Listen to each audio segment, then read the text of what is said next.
Fonctionne? Parfait. Bonsoir à tous. Bonsoir à tous. Ne m'en veuillez pas, mais je ne sais pas rester cloîtré derrière ce pupitre et donc je vais un peu me balader devant vous. Je suis propriétaire d'un magnifique château. C'est juste pour poser le sujet, ce n'est pas vrai. Je suis propriétaire d'un magnifique château que j'ai hérité en 1965. Propriété superbe, un parc des arbres centenaires et 150 hectares de bois clôturés, truffés de sangliers, n'en déplaise à M. Blaireau. Tout va bien, nous faisons des battues extraordinaires, 50 bêtes le même jour l'année passée. 1975, coup de tonnerre dans un ciel bleu. Le plan de secteur arrive. J'avais payé en 1965 les droits de succession pour une partie forestière, mais également pour une partie en zone d'habitat considérée constructible, parce que j'étais contre le village. Le plan de secteur me place intégralement en zone forestière et en zone de parc. Je ne peux plus rien construire. J'espérais faire un superbe chalet de chasse, c'est terminé. On m'annonce que c'est limité à 25 mètres carrés. Mon château que j'entretenais en grand frais, se trouve classé. Deuxième mauvaise nouvelle, je ne peux même pas remplacer les châssis sans demander un permis d'urbanisme. Troisièmement, comble de tout, je me retrouve, parce que cette forêt magnifique, je l'avais entretenue précieusement, je me retrouve classé en Natura 2000, je ne peux donc plus couper un arbre sans demander également un permis. Et je ne vous parle pas des clôtures que j'ai dû retirer, à cause du ministre Di Antonio, qui a voulu qu'on ne chasse plus dans les territoires clôturés, enfin c'était déjà son prédécesseur, et donc mes sangliers se sont égayés dans la nature, enfin pas tout à fait, puisqu'ils sont dans les champs de maïs voisins, et dorénavant je paye énormément de dégâts de gibier. Quelle est la morale de l'histoire, de cette histoire bien wallonne? La morale de l'histoire, c'est que, effectivement, notre droit de propriété se trouve constamment agressé par le législateur qui impose sans cesse davantage de contraintes à l'usage de ce droit de propriété. La question que je vous propose d'examiner ensemble aujourd'hui est de savoir si juridiquement il y a une limite à ces agressions. Est-ce qu'il y a un noyau dur juridique que l'on ne peut pas pénétrer par des contraintes imposées, ce qu'on appelle les fameuses servitudes légales d'utilité publique? Nous allons y revenir. Le plan de secteur, les permis qu'on vous demande, la façon de chasser qu'on vous impose, etc. Nous allons voir donc s'il y a une limite juridique à ces interventions du législateur. Par contre, j'ai besoin... Voilà, merci. Alors, un peu d'histoire. On va essayer de déterminer quelle a été l'évolution et quelle est l'origine du phénomène. Un peu d'histoire.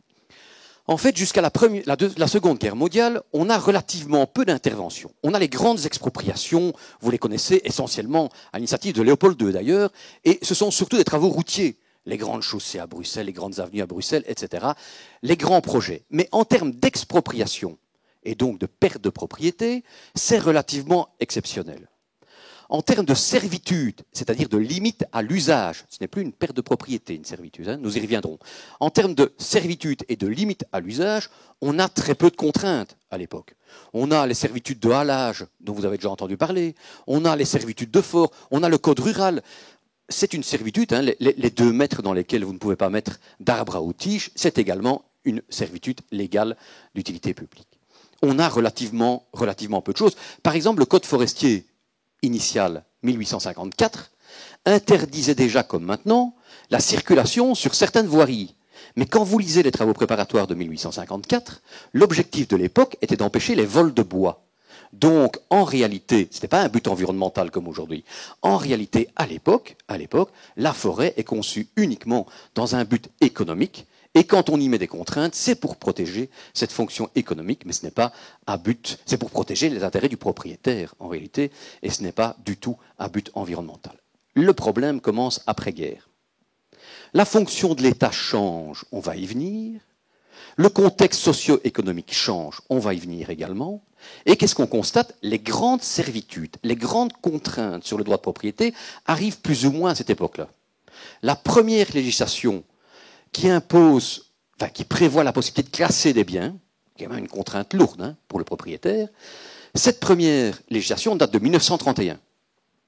La matière des permis d'exploiter, comme on disait à l'époque, permis d'environnement aujourd'hui, donc les permis que l'on doit obtenir si on veut exploiter, et on a une liste classée d'établissements soumis à ce genre de permis, eh bien, la première législation, c'est 46-47, des arrêtés du régent. Et enfin, une des contraintes majeures dans ce domaine, évidemment, les plans d'aménagement, avec le célèbre plan de secteur, qui limite ce que vous pouvez faire sur le territoire, et tout le territoire belge est couvert de plans de secteur, et donc ça, c'est la loi du 29 mars 1962. Avançons un peu. Cherchons l'origine. À mon sens, et là c'est uniquement mon point de vue, je n'ai rien lu sur le sujet, à mon sens, il y a deux choses qui interviennent. Premièrement, la modernité et l'évolution des techniques. Dans un premier temps, début 1900, tout le monde se construisait de la même façon. On n'essayait même pas de faire des toits plats, parce qu'en termes d'étanchéité, évidemment, on n'avait pas les techniques pour résoudre ce genre de situation. Aujourd'hui, on construit n'importe comment. On construit sur la mer aujourd'hui. Hein. On construit n'importe comment et n'importe où. Les voitures, en réalité, la naissance et la généralisation de l'utilisation des voitures, c'est quand, aux environs des années 1950-1960. À partir de ce moment-là, on peut construire loin de l'endroit où on travaille. Plus loin, en tout cas. À partir de ce moment-là, on peut construire plus loin de l'endroit où on va chercher de quoi se nourrir. Et par conséquent, à partir de ce moment-là, commence à être important l'obligation de contenir l'urbanisation, d'éviter qu'elle se disperse, d'où la loi de 1962 et les plans de secteur qui interviennent. Donc, première réflexion, je pense qu'on a un besoin de contrôler les choses à partir de l'après-guerre avec les moyens techniques modernes que nous découvrons. Deuxième chose, il y a un changement significatif de hiérarchie de valeurs. Alors, je vous donne un exemple. Jusqu'à une dizaine d'années, je travaillais dans un cabinet d'avocats qui était le conseil de la région wallonne qui poursuivait les personnes qui avaient commis des infractions. Je me présentais devant le tribunal correctionnel en demandant à pouvoir plaider l'affaire pour condamner cette personne distraite qui avait oublié de demander un permis. C'était une galère. C'était une galère. Au bout de la 7e remise, on me disait enfin, vous pouvez plaider. Les fois précédentes, on me disait, mais écoutez, on a des problèmes de vol, d'escroquerie, et votre problème d'environnement, au sens large, est quand même beaucoup moins important. Revenez la fois suivante. Aujourd'hui, j'ai quitté ce cabinet, je suis de l'autre côté, je défends les gens qui ont oublié de demander un permis, et c'est l'inverse, malheureusement pour moi. Quand je me présente à la barre, je dois me battre pour obtenir une remise. Pas de chance pour moi, je suis chaque fois du mauvais côté. Aujourd'hui, quand vous vous présentez devant les cours des tribunaux parce que vous avez commis une infraction, on vous égorge. Hein. Aujourd'hui, la défense du prévenu qui a commis une infraction est extrêmement dure. Le procureur de Rouen se lève, vous traite de tous les noms, et c'est effectivement très difficile. On a aujourd'hui un changement clair au niveau de la hiérarchie. L'environnement a singulièrement monté dans la hiérarchie des valeurs. Alors, à partir de quand? Aux environs des années 70, 80. Vous devez savoir, par exemple, que le mot environnement est arrivé dans le dictionnaire Robert en 72. Hein, on a l'impression que c'était beaucoup plus tôt que ça, mais c'est en 72. Et donc, toutes les législations sectorielles, c'est-à-dire par secteur d'activité, toutes les législations sectorielles en droit de l'environnement, regardez, datent des années 70-80. La matière des déchets, 85. La matière de l'eau, hein, au départ, 76, mais le décret principal, 1985. La matière de l'évaluation des incidences, on l'oublie, mais c'est quand même fort important. Chaque fois que vous demandez un permis, il y a des contraintes en termes d'évaluation environnementale. Ça vient d'une directive européenne, mais on a un décret de 1985. Un peu de philosophie avant d'aborder le droit. Le problème que j'évoque aujourd'hui est en fait le combat traditionnel entre droit de propriété et intérêt général. C'est en fait le combat classique entre liberté et pouvoir. Hein. C'est la Révolution française, si vous me permettez l'expression. Pourquoi? Parce que la liberté consacrée dans la Déclaration universelle des droits de l'homme en 1789, eh bien, c'était en réaction au pouvoir. C'est un système de vase communicant. C'est clairement un système de vase communicant. Chaque fois qu'on va considérer que l'État doit intervenir dans tel domaine parce qu'il y a un problème d'intérêt général, qui va payer? Le droit de propriété. Systématiquement, on va rogner sur le droit de propriété. À la base, vous avez une conception quasiment philosophique de la société. C'est tout le débat sur les privatisations ou les nationalisations dont on parle beaucoup moins aujourd'hui, mais c'est ce débat-là. Est-ce que l'État doit prendre en charge davantage de choses, davantage de problèmes pour améliorer l'intérêt général, chaque fois qu'il va le faire, ça risque au moins en partie d'être au détriment du droit de propriété. On est pourtant encore aujourd'hui, dernière réflexion avant d'aborder le droit, dans ce qu'on appelle la société libérale. Peut-être un peu moins après les élections qui viennent de passer, mais on est encore théoriquement dans une société libérale, dont les deux piliers, ne l'oublions pas, les deux piliers, c'est la loi du marché, la première. Loi du marché basée sur l'offre et la demande. Il n'y a pas d'offre ni de demande s'il n'y a pas de droit de propriété. Vous offrez en vente ce que vous détenez et vous avez envie d'acheter ce que vous pouvez acquérir à titre de propriétaire. Ces principes-là, aujourd'hui, sont toujours en vigueur et, j'ai presque envie de dire, dans le monde entier, quasiment dans le monde entier aujourd'hui. Si vous avez quelques minutes à perdre, prenez le temps de lire la directive Bolkestein. Vous avez entendu parler de cette directive. C'est l'extrémisme du libéralisme. En réalité, il faut savoir que, en vertu de cette directive Bolkestein, intéressante à lire, une autorité communale, par exemple, ne peut plus refuser un permis d'urbanisme ou un permis socio-économique pour les commerces, un permis socio-économique, au motif que ça va accroître anormalement, excessivement la concurrence. Vous avez dans une commune 4 surfaces de bricolage, un cinquième arrive, la commune se dit mais ça va être la catastrophe, il y en a qui vont fermer, avec les drames humains et sociaux que ça va engendrer, eh bien, Bolkestein interdit à l'autorité communale de refuser un permis parce que ça va accroître anormalement la concurrence. C'est la libre concurrence absolue, c'est vraiment l'extrême de ce libéralisme, mais qui est quand même encore inévitablement fondé sur le droit de propriété. Commençons par le droit. Commençons le droit. Depuis 1831, en Belgique, vous avez seulement deux textes de loi qui consacrent le droit de propriété. Le premier, l'article 16 de la Constitution. C'est la seule disposition de la Constitution qui consacre le droit de propriété. Dans la Constitution, vous avez le droit à un emploi, le droit à un logement décent, le droit à un environnement sain qui est consacré, article 23 de la Constitution, mais le droit de propriété, en tant que tel, n'est pas consacré. Vous n'avez que l'article 16. Et comme vous le voyez, l'article 16 concerne une seule hypothèse, l'expropriation. Nul ne peut être privé de sa propriété que pour cause d'utilité publique, dans les cas et de la manière établis par la loi et moyennant une juste et préalable indemnité. On va y revenir. Parfaite protection, parfaite protection contre l'expropriation. Nous allons, comme je le dis, y revenir. Deuxième disposition, le Code civil. L'article 544, bien connu des juristes, c'est vraiment un texte de base. Le droit de propriété est le droit de jouir et de disposer des choses de la manière la plus absolue. Ça commence bien, ça finit un peu moins bien, pourvu qu'on n'en fasse pas un usage prohibé par la loi. J'ai souligné, vous voyez en rouge, privé de sa propriété, parce que l'article 16 ne concerne que l'expropriation. Par contre, quand on lit l'article 544, vous voyez là, on consacre quoi aussi? Le droit de propriété, d'accord, mais également la possibilité pour la loi de venir limiter l'usage. Ça va nous poser des problèmes pendant 150 ans, vous allez voir. Commençons par distinguer clairement expropriation et servitude légale d'utilité publique. Expropriation, vous savez ce que c'est la mort du droit de propriété. On tue le droit de propriété.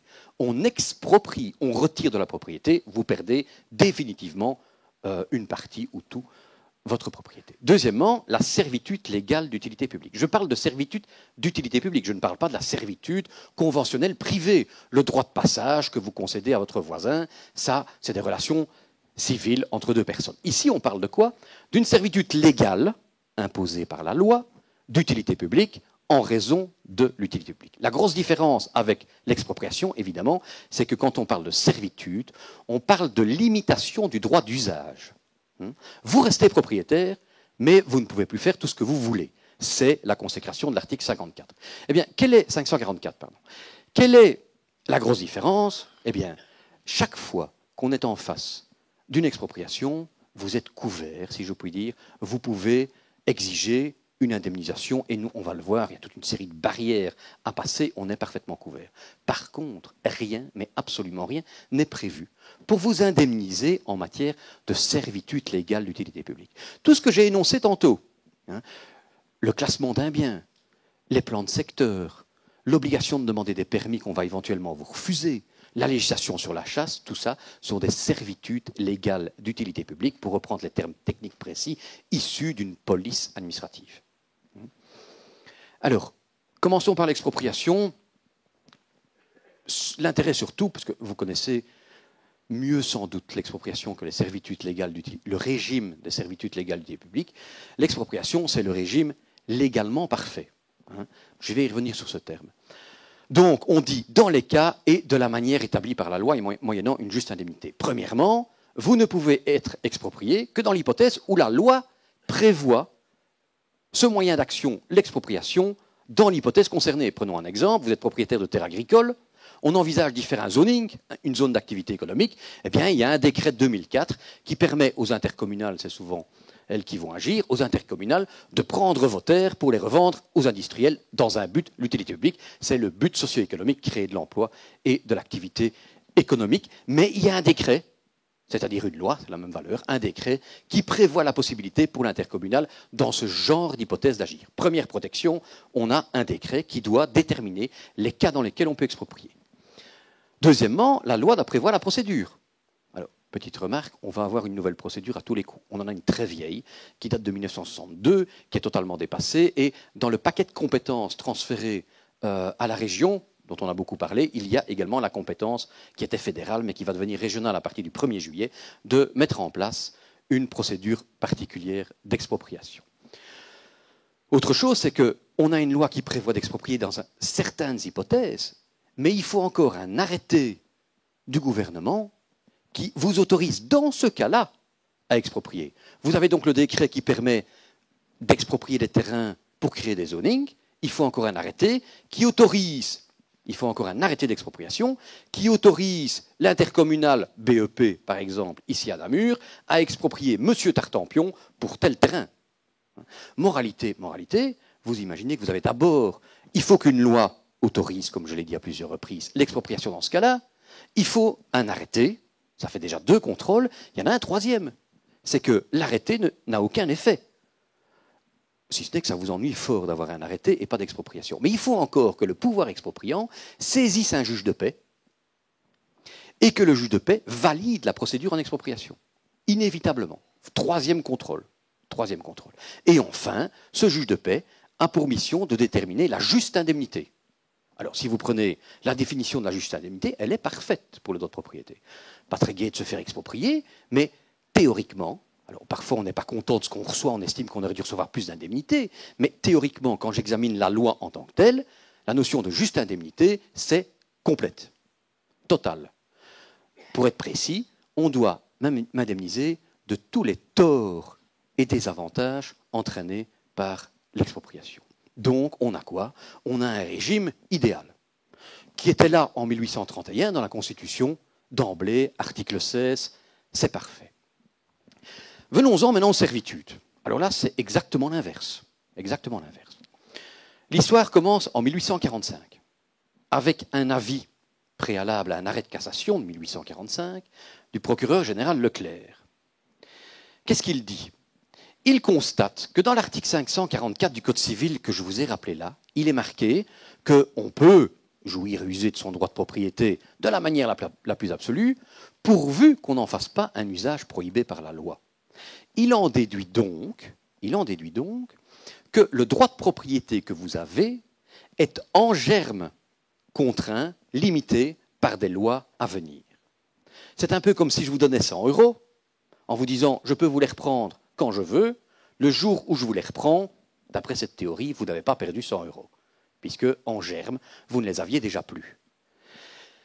Et donc c'est le principe, on peut en débattre, hein, c'est ce que je viens d'expliquer, c'est le principe qui a amené pendant 150 ans, ce principe, à savoir, il n'y a pas d'indemnisation. Il n'y a aucune obligation pour le législateur d'indemniser les servitudes légales d'utilité publique, sauf quand il le prévoit. Alors, il peut le faire, mais s'il ne le fait pas, il n'y a aucun problème. De principe, on n'indemnise pas les servitudes légales d'utilité publique. Alors, il faut quand même savoir que pour chaque grosse intervention, je pense par exemple au classement, donc cette législation de 1931, je pense à la loi du 29 mars 62 et les plans de secteur. Pour toutes ces interventions, qui ont imposé des charges, des servitudes, des limitations à l'usage relativement importantes. Pour toute cette intervention, le législateur a prévu des indemnités. En matière de plan de secteur, si vous aviez un terrain à bâtir, qui par l'effet du plan de secteur perd cette qualité à bâtir et vous vous trouvez en zone forestière ou en zone agricole, eh bien dans ce cas-là, vous pouvez demander une indemnisation de 80% de la perte de valeur. Donc on a, pour les grosses limitations, on a prévu à l'époque, mais on va voir qu'aujourd'hui ça commence à s'estomper, on a prévu à l'époque des indemnisations. Je vous ai dit que ça a duré 150 ans. Hein. J'ai vérifié dans la jurisprudence quels sont les derniers arrêts des hautes juridictions qui ont consacré ce principe de non-indemnisation des servitudes légales, des limitations à l'usage du droit de propriété. Et vous voyez quand même qu'en 1990, la Cour de cassation le dit encore clairement, et la Cour constitutionnelle en 1995, c'est donc bien 150 ans d'application de ce principe du droit de propriété limité en germe par la loi qui peut à loisir venir limiter l'usage d'un bien. Ça change à partir de la Convention européenne des droits de l'homme. Ce qui est quand même singulier, c'est qu'il a fallu attendre une intervention internationale, une convention internationale, pour que le droit de propriété, agressé par des servitudes, soit enfin protégé. 1950, Convention européenne des droits de l'homme, entrée en vigueur 1953, 47 États ont signé, dont la Belgique. Première remarque, il faut savoir que ça a un effet direct en droit belge. Qu'est-ce que veut dire avoir un effet direct? Ça veut dire que ça a l'équivalent du droit belge, ça a l'équivalent du Code civil. Et donc, les autorités judiciaires belges sont obligées d'appliquer et de respecter la Convention européenne des droits de l'homme. Venons-en à cet article premier du premier protocole de la Convention européenne des droits de l'homme. Encore une fois, ça tient en quelques mots. Toute personne physique ou morale a droit au respect de ses biens. Ça ne se trouve même pas dans la Constitution belge, je vous l'ai dit. Il faut attendre 1950 pour que ce soit consacré. Deuxième phrase du premier alinéa, nul ne peut être privé de sa propriété que pour cause d'utilité publique et dans les conditions prévues par la loi. C'est la consécration, enfin, c'est la même disposition que dans notre article 16 que nous avons vu, si ce n'est qu'il n'est pas parlé d'indemnité. On ne parle pas ici d'indemnité. Chez nous, on va un peu plus loin avec une indemnisation. Et puis, la phrase suivante est celle qui va tout changer dans la jurisprudence, mais vous avez vu que c'est à partir de 1995, donc c'est quand même fort récent. La phrase suivante est celle-ci. Les dispositions précédentes ne portent pas atteinte au droit que possèdent les États de mettre en vigueur les lois qu'ils jugent nécessaires pour réglementer l'usage des biens. Écrit comme ça, de nouveau, ça n'est pas très intéressant. Ce qui est intéressant, c'est ce qu'on va en retirer. Alors, petite remarque, on connaît relativement peu la Cour européenne. En Belgique, j'ai vraiment l'impression que c'est une juridiction relativement oubliée par les juristes belges. Pourquoi? C'est la gardienne de la Convention. Donc, la Cour européenne des droits de l'homme, mise en place en même temps que la Convention européenne des droits de l'homme, est une autorité judiciaire que l'on peut saisir, toute personne peut saisir la Cour européenne des droits de l'homme, 47 juges, on peut la saisir si on estime qu'il y a eu violation de cette Convention européenne des droits de l'homme, si par exemple on estime qu'il y a une trop grosse atteinte, nous allons y venir, au droit de propriété. 50 000 recours par an, 47 juges, j'ai fait le calcul, ça fait 3 jugements par jour, 3 jugements ou arrêts par jour. Ce qui est important de savoir, c'est qu'en réalité, ce recours est subsidiaire. Qu'est-ce que ça veut dire? Vous ne pouvez le faire que si vous avez épuisé les voies de recours nationales. Vous avez été jusqu'en Cour de cassation. Et vous pouvez, dans ce cadre-là, je vous l'ai dit, invoquer la Convention européenne des droits de l'homme. Donc, cette Convention européenne des droits de l'homme, vous pouvez l'invoquer devant le juge de paix, le tribunal de première instance, la Cour d'appel, la Cour de cassation. Et si vous n'êtes pas content, si vous n'obtenez toujours pas gain de cause, vous avez un nouveau recours devant la Cour européenne des droits de l'homme. Vous devez avoir subi un dommage important, dit-on, mais c'est le préalable indispensable à l'hypothèse qu'on examine aujourd'hui. L'hypothèse qu'on examine aujourd'hui, j'ai une lourde servitude qui m'empêche d'user de mon bien, je subis évidemment un dommage important. Et sachez que quand on saisit la Cour européenne des droits de l'homme, on a une compensation financière qu'on appelle la satisfaction équitable. Voilà pour poser l'aspect procédure des choses. On a donc une jurisprudence belge faisant un petit palier de décompression. On a donc une jurisprudence belge pas bonne du tout, très bonne pour l'expropriation, très mauvaise pour les servitudes, qu'on n'indemnise pas, sauf si généreusement le législateur décide de le faire. Et on a enfin, à partir de 1953, une convention européenne qui protège davantage, on va le voir, le droit de propriété et par ailleurs la Cour européenne que l'on peut saisir. Alors, là, ça devient plus intéressant pour nous. Première réflexion, c'est que vous avez lu dans la première phase de l'article 1er qu'on protège le droit de propriété contre les expropriations, mais la Cour européenne va plus loin. Elle estime qu'au-delà de l'expropriation, la perte de propriété, il y a des pertes d'usage du droit de propriété qui sont telles que ça équivaut à une expropriation. C'est ce qu'on appelle l'expropriation de fait ou la quasi-expropriation. Il existe donc un noyau dur du droit de propriété que l'on ne peut pas atteindre par délimitation d'usage, faute de quoi on rentre dans la notion d'expropriation. Qui dit expropriation dit quoi? Nécessairement indemnité. Voilà, nécessairement indemnité. Alors, quelques exemples. À Réfredin, c'est en France, une société exploitait une gravière, avait un permis d'exploiter, pour des raisons environnementales, on lui retire son autorisation. On se retrouve avec une gravière qu'on ne peut pas exploiter. Autrement dit, ça ne vaut vraiment pas grand-chose. Ils saisissent la Cour européenne des droits de l'homme, mais comme je vous l'ai expliqué, après avoir saisi toutes les juridictions nationales, cette société, Fredin, saisit la Cour européenne des droits de l'homme qui considère qu'on n'est pas là en face d'une expropriation de fait, qui estime que ça ne va pas assez loin et que donc ce scénario est acceptable parce que c'est légitime, je ne vais pas rentrer dans le détail, mais ce genre d'hypothèse, vous aviez un droit d'usage, vous alliez exploiter, on vous retire le permis d'exploiter, ce n'est pas considéré comme une expropriation de fait. Première remarque. On va voir si c'est considéré comme une servitude légale après. Hein. Deuxième hypothèse. Madame Loisidou se balade à Chypre autour de sa propriété. Elle est accompagnée de quelques centaines de copines et elle crie des slogans pas très agréables à l'égard de l'État turc, qui embarque Madame Loisidou et interdit à Madame Loisidou de retourner dans sa propriété. Elle a des terres, elle a une maison, ça dure quand même 20 ans. Hein. Madame Loisidou, au bout de 20 ans, décide de saisir la Cour européenne des droits de l'homme en disant « mais je n'ai pas été exproprié, je suis toujours propriétaire, mais ça me sert à quoi? Je ne peux même plus y accéder. » Et là, effectivement, la Cour européenne sanctionne en disant « c'est de la quasi-expropriation ». Le prince von Thurn und Taxis, ça ne s'invente pas, hein, ça ne s'invente pas.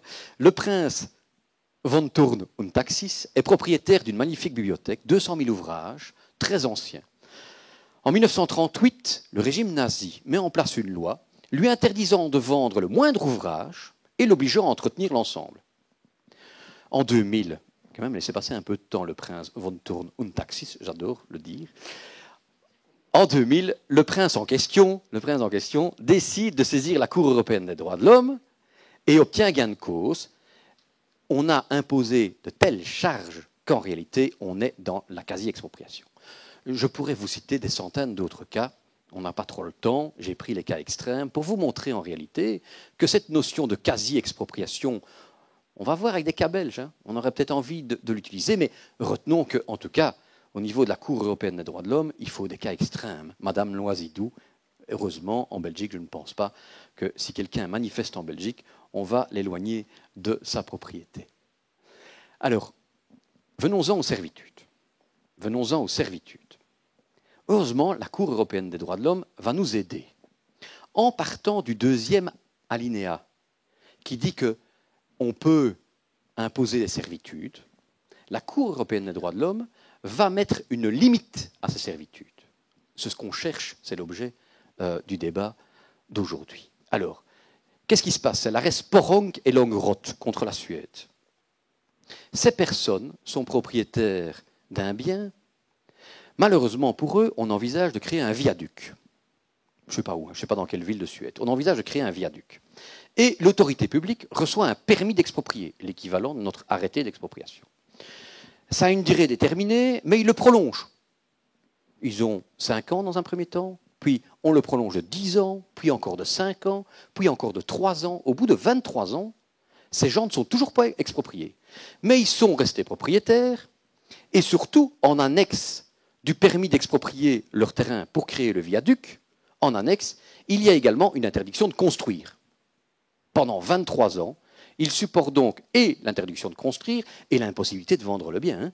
Aller vendre un bien sur lequel vous ne pouvez rien faire et avec une épée de Damoclès au-dessus de la tête, à savoir, on risque de m'exproprier. Et c'est la première fois que la Cour européenne des droits de l'homme dit il y a une limitation aux limitations de l'usage. Cette limitation, c'est quoi? C'est le juste équilibre qui doit être maintenu entre les exigences de l'intérêt général et les impératifs de la sauvegarde des droits fondamentaux de l'individu, le droit de propriété. Le juste équilibre. Il y a donc un juste équilibre à ne pas dépasser. C'est le principe de proportionnalité, c'est-à-dire une juste proportion entre l'objectif d'intérêt général poursuivi et la charge, la limitation d'usage, la servitude légale d'utilité publique qu'on va imposer à un bien.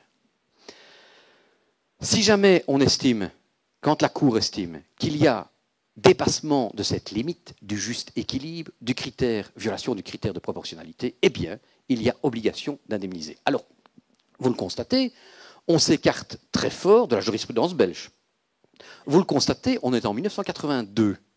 Quand la Cour européenne le consacre, je vous ai expliqué qu'en 90 et 95, les juridictions belges consacraient encore systématiquement et sans réserve l'absence d'indemnité, l'absence d'obligation d'indemniser les servitudes légales d'utilité publique. J'ai parcouru la jurisprudence de la Cour européenne, qu'est-ce qu'on peut en déduire? En fait, elle fait un triple contrôle, chaque fois, sur chaque servitude. Premier contrôle, la légalité. Je vous ai expliqué que ce sont des servitudes légales, et donc il faut une loi qui impose des servitudes dans tel et tel cas. On vérifie également la légitimité, mais ça ne va pas nous aider. Pourquoi? Parce que la Cour dit chaque fois qu'il y a une large marge de manœuvre de l'autorité lorsqu'elle choisit ce qui est d'intérêt public et le but qu'elle s'est assigné, le but d'utilité publique. Donc à ce niveau-là, en Belgique, quand on met en place des servitudes, la loi de 62 et les plans de secteur pour protéger l'aménagement du territoire, Natura 2000, etc. Quand on met en place de telles servitudes, c'est systématiquement pour un but, je pense qu'on peut dire, légitime. La question est de savoir si la durée, la contrainte, l'ampleur de la contrainte, etc. est acceptable. Mais le but en lui-même, on met rarement en place des contraintes pour faire plaisir à la maman du président du Parlement. Donc, que prend en compte l'intérêt? L'intérêt, ce serait évidemment de faire un scan de l'ensemble de la jurisprudence de la Cour européenne sur le sujet et de voir où se situe la limite. De pouvoir dire, à tel moment, on a dépassé le seuil acceptable, vous devez indemniser. Le seul problème que l'on a, j'ai parcouru cette jurisprudence et j'ai essayé de le faire, le seul problème, c'est que c'est véritablement du cas par cas. On tient compte, comme vous le voyez, de toute une série de critères, l'importance de la limitation, le comportement du demandeur, le caractère prévisible, l'arrêt Freudin dont je vous ai parlé, la gravière, dont on retire le permis, eh bien, on a considéré que c'était acceptable. Pourquoi? Parce qu'il y avait une législation qui permettait, et quand ils ont reçu le permis, ils devaient savoir que le risque était que cette législation permette le retrait. Donc, il faut se rendre compte que devant la Cour, c'est loin d'être simple, et que d'une manière générale, c'est quand la contrainte est largement déraisonnable qu'elle est sanctionnée et qu'on impose une obligation d'indemniser. Et dans ce cas-là, je précise également que l'indemnisation ne doit pas être complète. Retour en Belgique. On est en 82, Sporong et Logrot, plein d'arrêts après. On est en 82, à Strasbourg. La Cour européenne consacre le principe de proportionnalité de ce juste équilibre. La jurisprudence, évidemment, belge est obligée de s'aligner. Les derniers arrêts qui consacrent l'absence d'obligation d'indemniser les servitudes, 90 et 95, le dernier 95, eh bien, au niveau de la quasi-expropriation, le noyau dur à ne pas atteindre, on le consacre en Belgique. Vous avez 2 phrases dans 2 arrêts. Il n'y a que 2 phrases dans 2 arrêts. Mais on peut dire que le principe a été consacré.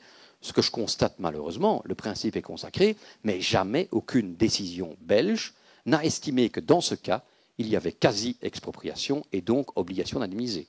On en a parlé, mais on ne l'a jamais appliqué. On n'a jamais considéré que tel était le cas en l'espèce. En ce qui concerne l'indemnisation des servitudes, on a quitté ce principe de l'absence d'obligation de prévoir une indemnisation des servitudes et on en vient, en Belgique également, à ce juste équilibre, à ce principe de proportionnalité. Je vais prendre l'exemple des dunes côtières. On est en Flandre. Certaines parties des dunes côtières étaient en zone d'habitat, enfin en zone constructible. Et donc, il y avait une grosse pression des promoteurs et on décide de changer les choses. On décide par un décret de changer le plan de secteur rapidement en empêchant de construire. Le propriétaire est indemnisé. On prévoit une indemnisation de cette nouvelle servitude. C'est une servitude, il reste propriétaire. C'est une servitude, on prévoit une indemnisation pour lui dans ce cas-là. Mais le promoteur qui n'était pas propriétaire, qui détenait un permis, et il avait dû payer frais d'architecte, etc., pour l'obtenir, lui, on ne prévoit aucune indemnisation. Il subit une servitude, il perd un élément de son droit de propriétaire. Il était propriétaire du permis d'urbanisme, il perd un élément de son droit de propriété, et on considère là qu'on a dépassé la limite. Donc on a enfin un cas d'application en Belgique où on a considéré qu'il y avait une limite, effectivement, à ces servitudes qui ne peuvent pas aller trop loin dans les contraintes qu'elles posent à l'usage d'un bien. Constat, très peu de cas d'application. Très très peu de cas d'application. Deuxièmement, je pense, pour revenir à ce que je viens de dire, très peu de cas d'application, que les juristes belges n'ont pas du tout ce réflexe. Quand je vois le nombre d'hypothèses dans lesquelles on aurait pu les invoquer et le nombre d'hypothèses dans lesquelles on l'a effectivement invoqué, c'est une infime proportion, je pense, et ça va être la conclusion que j'amène déjà, il va falloir s'y mettre, si on veut montrer au législateur quelle est la limite de ce qu'il peut faire. Première réflexion. Deuxième réflexion, mais le seuil, c'est le critère de proportionnalité, qui par définition est flou. Donc on a un gros problème quand on va plaider. On essaye d'influencer le magistrat, c'est le rôle d'une plaidoirie, on essaye d'influencer le magistrat, mais on est évidemment soumis à son appréciation subjective de ce qui est raisonnable, de ce qui est proportionné entre le but poursuivi.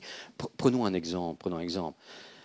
Le magistrat promeneur qui adore les chemins va considérer que les servitudes que l'on va mettre sur votre propriété, on va en parler, les servitudes que l'on va imposer à votre propriété pour imposer des chemins, pour permettre aux gens de s'y balader, il va considérer évidemment que c'est proportionné. Donc ça va dépendre de son appréciation. Il va être très difficile de poser la limite de ce qu'on ne peut pas faire, comme je l'ai dit. Troisièmement, n'oublions pas, on vit dans une société où le droit de propriété est de plus en plus galvaudé. Il faut bien l'admettre, c'est le constat qu'on a posé, les contraintes sont faciles, le législateur a pris l'habitude, c'est plus du tout un tabou toucher au droit de propriété, c'est devenu presque une habitude. Il y a des décrets, les décrets dont je vais parler qui arrivent, qui prévoient des contraintes, je trouve, extrêmement lourdes, pour ne pas dire anormales, par rapport au droit de propriété. Conclusion, une protection réduite. C'est quand même un peu décevant quand on voit ça, en termes de protection du droit de propriété, expropriation, quasi-expropriation, très bien, mais quasi-expropriation, c'est vraiment très marginal. Et quand on vous impose des servitudes, et c'est quasiment chaque fois le cas, c'est presque chaque fois des servitudes, eh bien, la seule limite, c'est la juste proportion, c'est le juste équilibre, pas facile à plaider et relativement flou. Un législateur de plus en plus entreprenant, et quand je vois les derniers projets de décrets, on vous a parlé des décrets éoliens, etc., on va y revenir, il y a des choses saisissantes, et comme je l'ai dit, peu de contestation. D'où, je pense, l'obligation de marquer son territoire. D'où, je pense, l'obligation de mettre le haut là. Je pense qu'il faut de plus en plus invoquer cet argument du juste équilibre et montrer au législateur qu'il ne peut pas pratiquer la politique des petits pas et s'avancer progressivement sans que personne ne bronche à l'intérieur du droit de propriété. Voilà ce qu'il en est. Ah oui, pardon. Un bel exemple. On vous a parlé tout à l'heure, je suis arrivé un peu en retard, j'espère que je ne vais pas doubler ce qu'on a déjà dit, mais on vous a parlé tout à l'heure du projet de décret éolien. Eh bien, il est prévu un système pour imposer aux propriétaires une servitude légale d'utilité publique en faveur de l'exploitant qui, sur la base de la servitude, va pouvoir, sur votre propriété, construire l'éolienne. On vous l'impose. Vous n'êtes pas d'accord, tant pis, on vous l'impose. Vous allez recevoir une indemnité. Très bien. Le seul problème, c'est que s'il y a un bail à ferme, l'indemnité est 100% pour l'agriculteur. Donc, vous ne touchez rien. Zéro. On est donc dans une hypothèse où votre propriété est malmenée, c'est-à-dire que vous ne pouvez quasiment plus rien en faire et la vendre, par exemple. Vous pouvez la vendre, théoriquement on peut la vendre, mais qu'est-ce que ça vaut encore ? Et vous êtes soumis à cette servitude légale et l'indemnité, elle part à 100% pour le fermier. Moi, je me pose la question de savoir si on n'est pas près de la quasi-expropriation, dans ce cas-là, Ou en tout cas, si on n'a pas dépassé, à mon sens, le stade de la juste proportion entre la servitude, vous n'avez aucune indemnité. Hein. Vous n'avez aucune indemnité, en tout cas s'il y a un bail à faire. Alors, terminé pour ce sujet, on va rentrer dans du plus concret. Il me reste combien de temps, Monsieur le Président? 8 heures. Vous n'avez pas trop soif ni trop faim, ça va? Si. Alors, je vais vous retenir. Ah, quand on donne la parole à un avocat, on sait quand ça commence. On sait moins quand ça finit. Alors, le décret du 6 février 2014 sur les voiries communales. On en a parlé beaucoup. Je sais que beaucoup d'entre vous ont des problèmes avec les chemins qui traversent leur propriété. On va en parler, mais assez succinctement, malheureusement, faute de quoi on ferait la longue soirée sur les voiries vicinales, et je pense que vous n'avez pas envie. Moi non plus.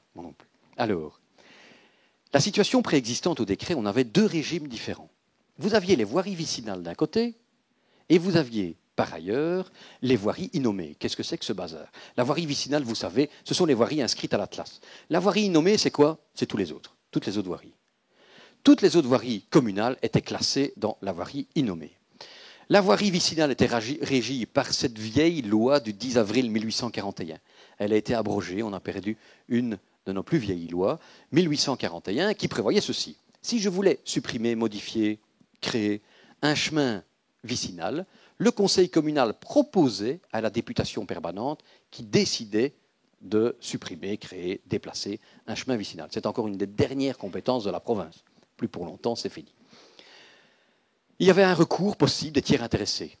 Le promeneur qui estimait qu'on avait supprimé abusivement tel chemin pouvait former un recours devant le gouvernement. Et dans le contexte actuel, où les chemins sont de véritables champs de bataille, vous imaginez que ça termine assez souvent, le moindre promeneur peut former un recours, ça termine souvent devant le gouvernement wallon. On avait le régime des voiries innommées.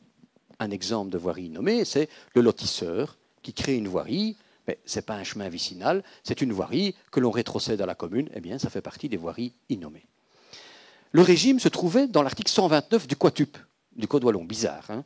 Dans cette législation sur l'aménagement du territoire et de l'urbanisme, on avait des articles sur les voiries communales hors voiries vicinales. Le système est un peu le même, tout tiers intéressé peut demander la création, la modification, la suppression. Là, c'est le conseil communal qui décide, avec un recours devant le gouvernement. Et que fait le décret du 6 février 2014?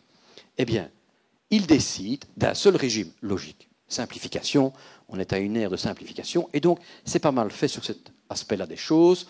On a un recours en première instance, enfin une procédure en première instance. Toute personne intéressée ou la commune d'initiative peut demander la création, la suppression ou le déplacement d'un chemin vicinal ou autre. Tout ça maintenant est régi par la même législation. Enquête publique de 30 jours et dans les 75 jours, le conseil communal statue. S'il n'a pas statué dans le délai, le demandeur envoie une lettre de rappel et si le conseil communal n'a toujours pas statué dans les 30 jours qui suivent, la demande de création, déplacement, modification est rejetée. Possibilité d'aller en recours pour le demandeur, possibilité également d'aller en recours pour tout tiers intéressé. C'était déjà l'ancien système. Hein. Cette fois-ci, c'est plus la province, elle n'intervient plus du tout, c'est devant le gouvernement, je passe les détails, il a 60 jours, et s'il ne statue pas dans les 60 jours, c'est la décision de la commune qui est confirmée. Un seul système, assez similaire à l'ancien, hein, pas de gros changements à ce niveau-là. Il y a, et c'est là que ça devient plus intéressant, plus particulier, il y a aussi 4 autres façons de créer une voirie. La première façon, c'est le conseil communal décide d'adopter un plan d'alignement. Qu'est-ce que c'est qu'un plan d'alignement? C'est en réalité 2 lignes. Et la déclaration par le conseil communal qu'il souhaiterait peut-être plus tard créer une voirie entre les 2 lignes. C'est ça, un plan d'alignement. C'est simplement le souhait de réaliser peut-être plus tard. Alors, ça a un effet à titre de servitude, puisque d'après le Quatup et le Code été, quand il arrivera, d'après ces dispositions, on ne peut pas construire entre les 2 lignes. Donc, ça a quand même un effet de servitude légale d'utilité publique. Le plan d'alignement par lui-même ne vous grève la propriété d'une servitude, je viens de le dire, mais ne vous exproprie pas. Ça permet par contre à l'autorité communale par la suite d'exproprier. Donc, on peut dresser un plan d'alignement, les deux lignes disant je veux qu'il y ait une voirie à tel endroit, première étape. Deuxième étape, on demande un arrêté d'expropriation et on crée physiquement le chemin. Vous perdez ensuite la propriété du bien. Rien de neuf. Rien de neuf, c'était déjà le cas aujourd'hui. C'était le cas avant ce décret du 6 février. Là, par contre, deuxième hypothèse, c'est neuf. La commune peut adopter ce fameux plan d'alignement, à savoir les deux traits disant j'ai envie qu'il y ait une voirie à cet endroit-là, et le décret du 6 février 2014 dit si les gens passent régulièrement sans opposition entre les deux lignes, au bout de 10 ans, se crée une voirie. Automatiquement. Là, la voirie est créée au bout de 10 ans. Alors, ça c'est neuf par contre. Ça c'est neuf. Alors, je me pose la question de savoir si ce genre d'hypothèse n'est pas une expropriation de fait. Au bout de 10 ans, sans indemnité, vous perdez votre propriété. Alors attention, attention, n'oublions pas que le plan d'alignement n'est jamais que l'intention de créer. Et ça n'a pas d'autres conséquences. Moralité, vous pouvez, j'ai envie de dire, vous devez barrer le passage. Si on a le plan d'alignement et le passage qui se fait pendant 10 ans, la voirie est là. Et vous ne pouvez plus la contester. Elle est là. Moralité, la bonne solution, c'est de barrer. C'est de barrer. Et rien n'empêche de le faire, puisqu'il n'y a pas encore de voirie. Il n'y aura de voirie que si les gens passent régulièrement sur votre terrain, entre les deux lignes du plan d'alignement. Alors, troisième façon, le simple passage du public pendant 30 ans. Là, il n'y a rien de neuf. Les gens ne le savent pas, mais comment créait-on dans le temps un chemin? La première hypothèse, c'était on l'inscrivait à l'atlas et puis il fallait le passage pendant un certain temps. La deuxième hypothèse, c'était les gens passaient pendant 30 ans sur la propriété sans que personne ne s'en plaigne. Si pendant 30 ans, on pouvait prouver que pendant 30 ans, on était passé à un endroit sans que personne ne s'en plaigne, automatiquement, disait la Cour de cassation, un chemin public s'était créé. On le consacre de nouveau, on le consacre ici dans le décret du 6 février 2014, rien de neuf à nouveau. Et enfin, dernière hypothèse possible dans ce nouveau décret, la voirie conventionnelle. A priori, c'est pas mal. Vous pouvez vous mettre d'accord avec la commune en disant nous allons, par telle convention, prévoir qu'à tel endroit de ma propriété, un passage se créera. Dans ce cas-là, il n'y a pas de voirie publique au bout de 10 ans. Il n'y a pas de voirie publique. Il est clairement dit qu'au bout du délai, maximum 27 ans, au bout du délai, la voirie s'éteint. Le seul problème, il faut quand même se rendre compte que le jour où vous aurez laissé passer les gens pendant 25 ans, ils ont pris l'habitude et que vous allez dire « Ah, moi j'en ai assez, mon père l'avait fait, mais moi je n'ai pas envie de le faire », vous risquez de vous retrouver avec une commune qui va dresser un plan d'alignement et éventuellement vous exproprier. Donc il faut se rendre compte tout de même qu'il y a un effet relativement pervers au système, c'est que dans ce cas-là, on risque de créer des habitudes et de mettre la commune dans l'obligation de maintenir ce passage que vous ne voulez plus tout d'un coup. Okay. Alors, élément nouveau. Ça, c'est vraiment fort important et ça va changer toute la matière.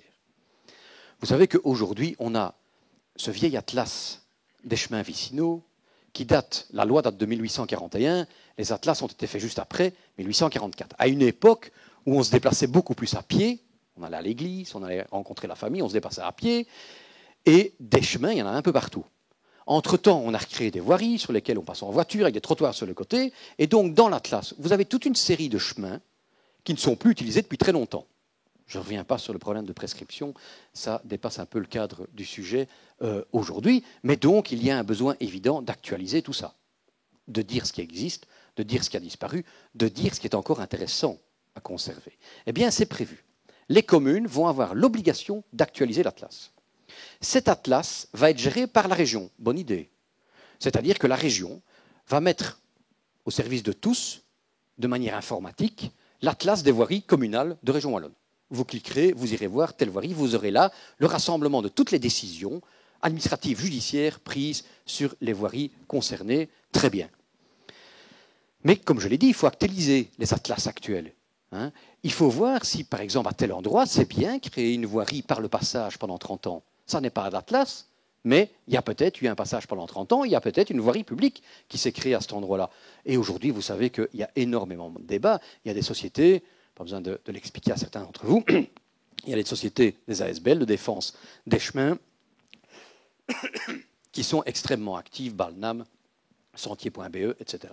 Et donc ces gens essayent de réouvrir ces chemins, il va falloir trancher dans le vif. Alors comment? La commune va devoir actualiser tous ces chemins. On va créer un comité local dans lequel il y aura, autrement dit une foire d'Empoigne, dans lequel il y aura une ASBL, les ASBL de promotion des chemins, les propriétaires et les agriculteurs.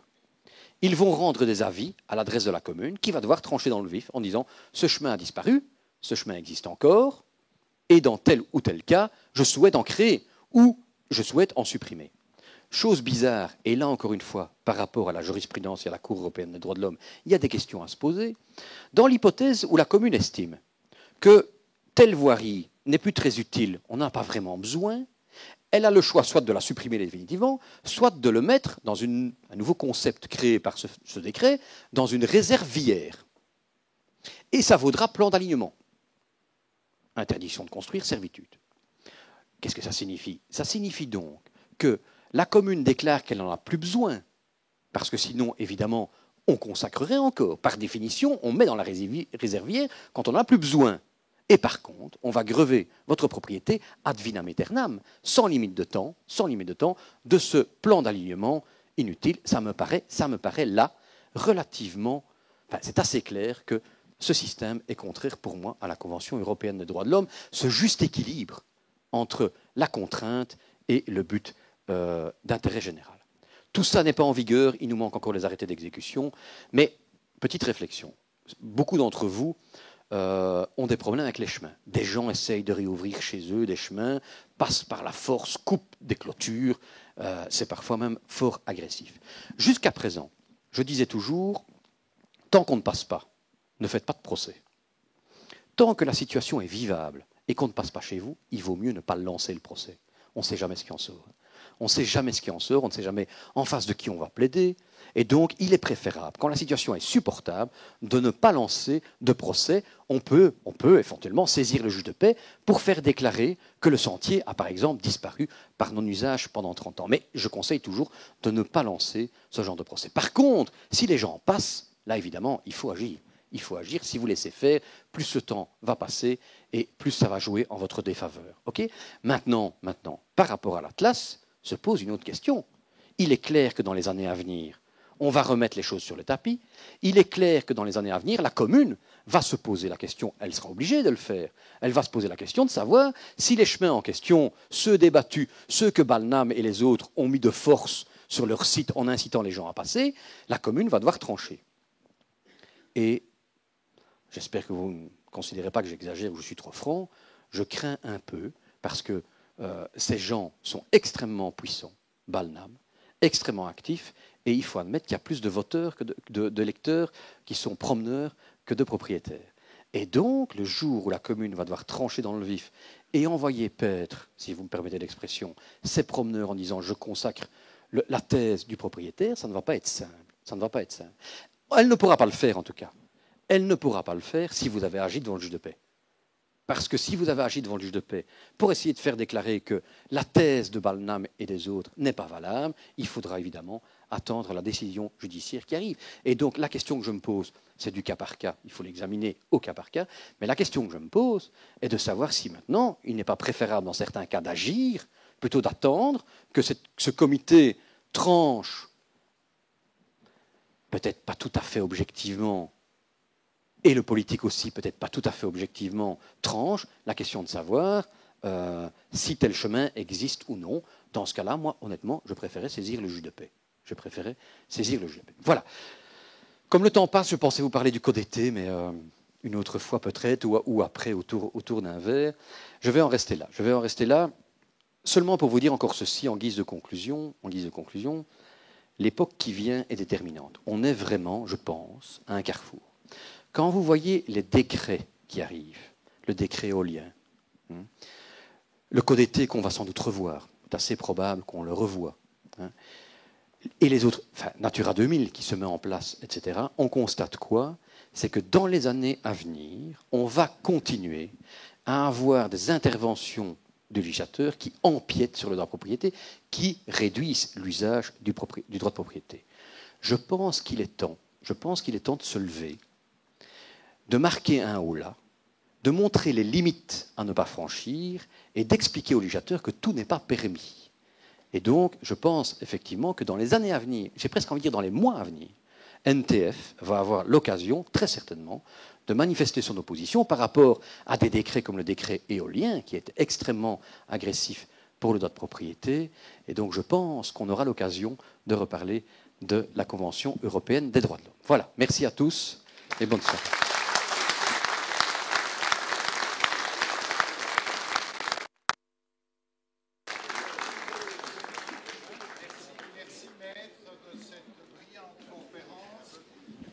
Merci surtout de nous avoir dit que le secours pourrait venir de l'Europe. Je crois que c'est quand même rassurant dans une certaine mesure. Je ne sais pas si vous souhaitez répondre à l'une ou l'autre question, s'il y avait des questions dans la salle.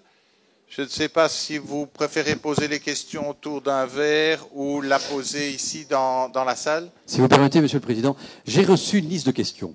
Honnêtement, je pense que certains d'entre vous doivent être un peu déçus de la conférence parce que j'ai reçu une liste de questions, mais le problème que j'avais, c'est qu'elles étaient extrêmement concrètes, tenaient du cas d'espèce, et c'est pas du tout agressif ce que je dis, mais tenaient d'une consultation particulière.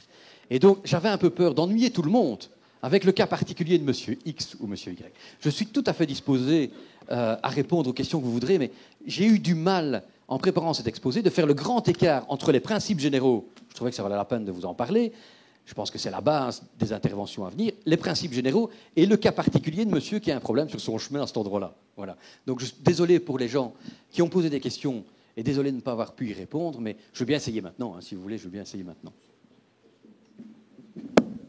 Y a-t-il une question? Oui, j'en vois une là en haut. Oui, bonjour, c'est juste donc pour ne pas vous prendre du temps, mais vous parliez du CODT. Est-ce qu'il serait possible en une minute de citer quelques points particuliers? Je vais essayer en 5 minutes. Une minute, ça va pas aller. Une minute, ça va pas aller. Je vais essayer en 5 minutes de vous expliquer les grands changements du CODT. Premièrement, les délais de rigueur. Donc, jusqu'à présent, vous introduisiez une demande de permis d'urbanisme et dans le quatup, il y avait des délais pour que la commune statue. Ce qu'on appelle des délais d'ordre, c'est-à-dire des délais sans conséquence. La législation ne prévoyait pas de conséquences si on dépassait ce délai. Moralité, à Namur, ici par exemple, il faut 4 mois pour avoir l'accusé de réception de votre demande de permis et facilement 6 mois à 9 mois pour obtenir une décision. Et j'ai presque envie de dire que c'est un minimum. Pourquoi? Parce qu'il n'y avait pas de conséquences au dépassement de ces délais. C'est ce qu'on appelle un délai d'ordre. Le CODT change tout ça et parle de délai de rigueur. Autrement dit, il y a une conséquence assortie chaque fois au dépassement du délai imparti à l'autorité communale pour statuer. Le problème, c'est que, à votre avis, le délai étant dépassé, est-ce qu'on vous donne le permis ou est-ce que ça vous refuse le permis? Pas besoin de vous répondre. Ça équivaut. Alors, vous avez ensuite, vous pouvez aller en recours devant le gouvernement wallon, qui lui aussi a de nouveau un délai pour statuer. S'il ne statue pas dans le délai, ça équivaut quoi? Une confirmation du refus de première instance. Décision de première instance. Donc, premièrement, je trouve que c'est pas mal. On a des délais de rigueur. Il y avait un excès dans l'autre sens où ça n'avançait pas. Premièrement, des délais de rigueur, mais les communes vont avoir du mal au début. Les communes vont avoir du mal. Mais elles s'y feront. Je suis certain qu'elles s'y feront.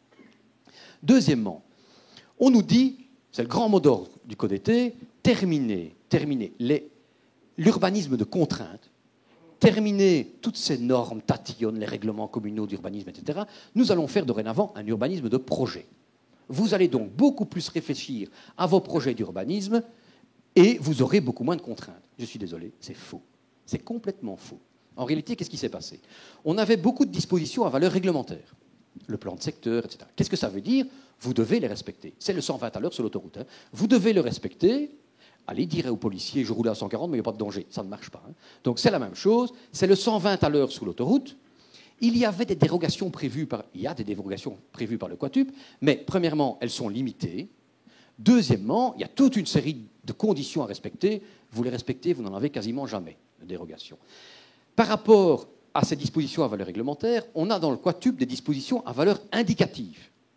Le SDER, dont on a parlé, à valeur indicative. Qu'est-ce que veut dire valeur indicative? Ça veut dire que si je veux m'en écarter, il suffit que je motive.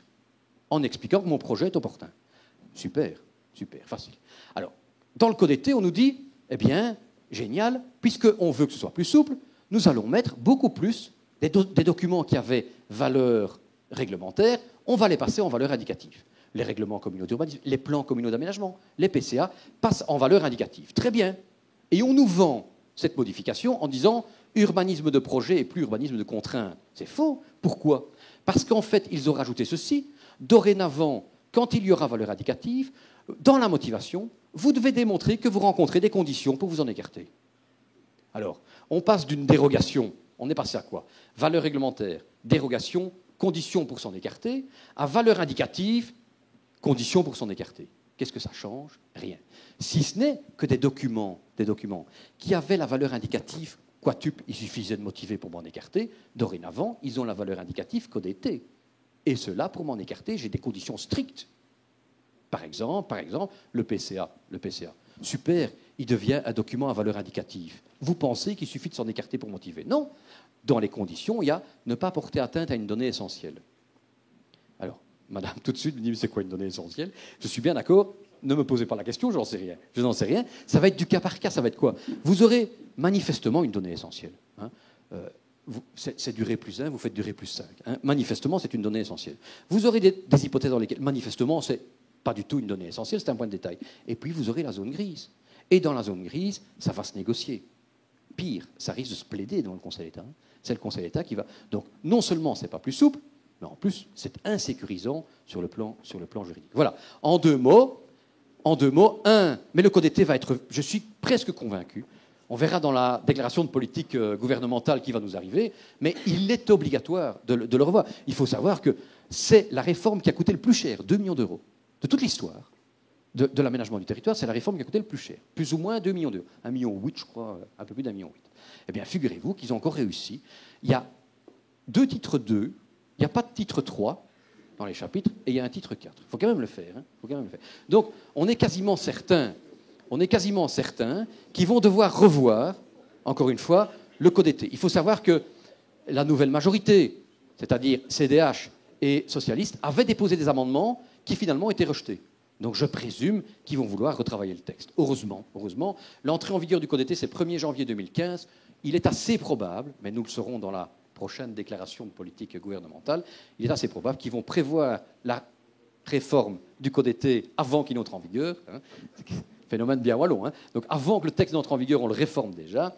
Et ils vont devoir, pour ce faire, reporter évidemment la date du 1er janvier 2015. Tant mieux, on va pouvoir le digérer, l'assimiler. Parce que moi, je vous parle des 2 grosses différences. Il y en a peut-être 50, 100 autres différences. Hein. Tout a été réécrit. Hein.